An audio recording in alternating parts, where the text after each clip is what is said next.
8 years ago, I was here in LA. I had only been here for 1 year and I was homeless. My lease had just expired and I had a little money in my bank account, but my credit scores were in the trash and I couldn't get approved for any apartment at that time. And the day before I moved out of my apartment, my car was repossessed. So I was sleeping in a rental car. At that time, my only job was Postmates delivery and like DoorDash. So I would deliver for 11 hours and then I'd pull over and go to sleep. And then I'd wake up, go to the gym, take a shower, and do it all over again. So one day I decided to take a smoke break. As I sat down in the park and lit up my greenery, I heard a voice. And that voice said, "You're gonna have to pay me $5 to smoke that joint." The voice was coming from a man inside the tennis court that I was sitting in front of. So of course, I looked at him like he was crazy, because the fuck you mean? So I sparked it up, and then he said it again. "You're gonna have to pay me $5 to smoke that joint." So of course I looked at him and said, "I ain't paying you shit." But then this man said, "Come over here, let me tell you something." And I heard a voice that said, "This man has some wise words for you." So I walked over to him and I sat down next to him, and he asked me, "Whoppin', where you live, girl?" I said, "I don't live nowhere." He said, "What you mean?"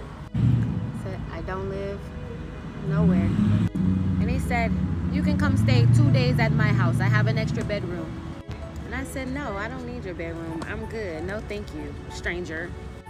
So we chatted a little more. He asked me about my life and how I got where I was. And I told him, because that's how I am. I'm an oversharer. So he gave me his number and he told me to keep in touch with him and let him know if I ever needed to come stay at his place. So the following week was my birthday, and I had plans to meet up with some friends at a karaoke bar. But I needed somewhere to like get dressed, take a shower, and get myself together because it was my birthday. I had to look fly, right? So I called him up and I said, "Can I come and stay at your house the night before my birthday so I can have somewhere to shower and get dressed?" He said, "No problem." So in fact, he calls me up a couple days before I was scheduled to go stay over there, and he says, "Come over, I gotta show you something." I go to his house, he makes me a wonderful dinner, and he teaches me some things. Get your minds out the gutter. It was spiritual. We had some really deep conversations about life in general. He gave me some really great advice, and then I noticed it was getting late and it was starting to get dark outside. My plan was to go find somewhere to park and sleep in the car, but he had other plans. He told me that I could stay the night and it would be no problem.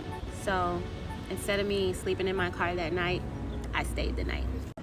The next morning, I woke up to another wonderful meal. It was like a perfect breakfast, and he had like made the fruit into like a star shape. It was like strawberries in a star shape, and it was just like beautifully plated.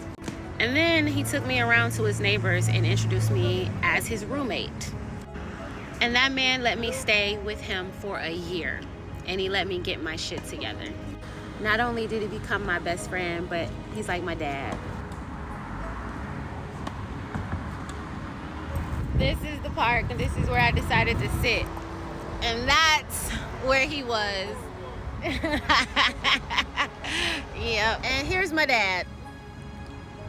Say, "Whoppin'. Whoppin', you all right? Say, "You gotta pay me $5.